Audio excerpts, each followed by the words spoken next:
Bonsoir à tous, bienvenue. Heureux de vous retrouver sur RTI2 pour ce bref tour de l'actualité d'ici et d'ailleurs. Nous sommes à quelques jours de la fête de Noël et il est de coutume d'offrir des cadeaux lors de cette célébration, généralement aux enfants et à la famille proche. Des présents remis le 24 au soir ou le 25 décembre au matin. Toutefois, le choix des cadeaux s'impose aux parents selon le goût et les besoins de leurs enfants. Nos reporters Justin Kouassi et Assita Diarra ont rencontré certains parents à la recherche de cadeaux dans des magasins de la commune d'Adjamé. Leur compte rendu vous sera proposé à 19h30. Pendant la fête de fin d'année, le poulet est beaucoup consommé par les Ivoiriens. Notre reporter Abdoul Aziz Guira a rencontré des plumeurs de cette volaille dans la commune d'Adjamé ce matin pour s'imprégner de leur réalité.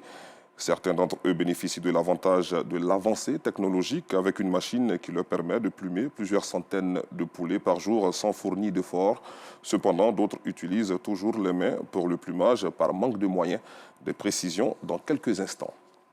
Et puis un bon plat s'accompagne bien sûr d'un excellent dessert composé de fruits.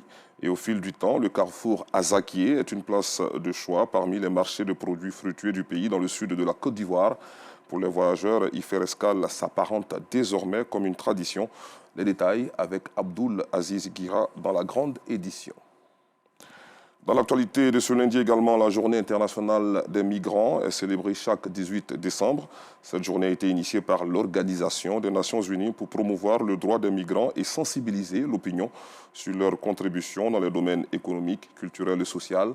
À l'occasion de cette célébration, Hervé Ndri a édifié les populations sur son calvaire vécu au Koweït.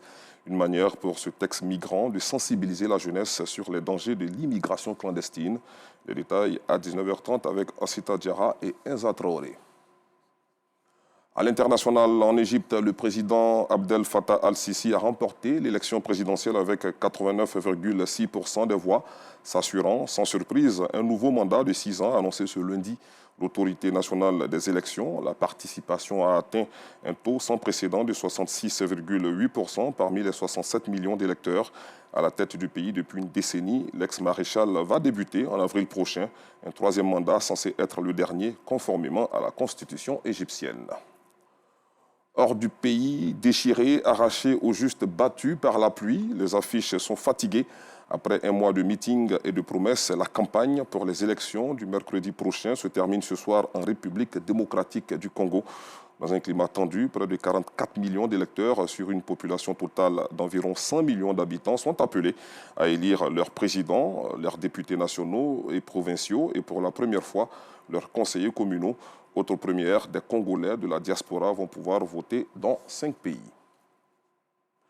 Enfin, de l'autre côté de la frontière nord de la Côte d'Ivoire, le président de la transition du Burkina Faso, le capitaine Ibrahim Traoré, arrivé au pouvoir par un coup d'État, a procédé à un remaniement partiel de son gouvernement concernant notamment la chef de la diplomatie, selon un décret présidentiel.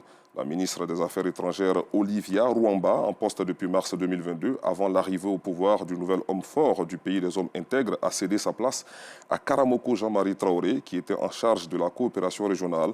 Aucune raison officielle n'a été donnée concernant ce remaniement.